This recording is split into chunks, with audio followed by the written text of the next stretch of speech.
Hi, this is Cheryl Major with ThinStrongHealthy.com. In the last video, I showed you exactly how to make a wonderful egg frittata using leftover wild rice and some chopped organic spinach. Now that it's cooked and ready to go, I want to take you back into my kitchen and show you what else I have for breakfast that will give me a wonderful, balanced start to my day. And it's delicious. It will keep you satisfied for hours. So let's get going. Here we are back in the kitchen, and I have put I folded over the frittata and cut 1/2 for myself. It's on a salad plate. Now, I often talk about the portion sizes that we use, and I suggest using a smaller plate.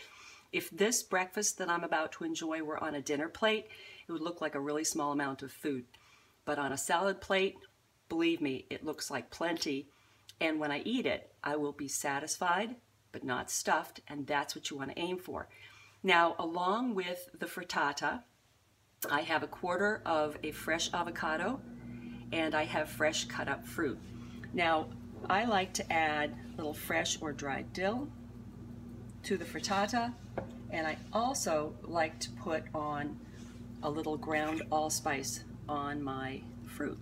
It's very good for you. So there you have it, delicious, wholesome, and it'll give you a great start to your day. This is Cheryl Major with Thin, Strong, Healthy, and I'll see you in my kitchen next time.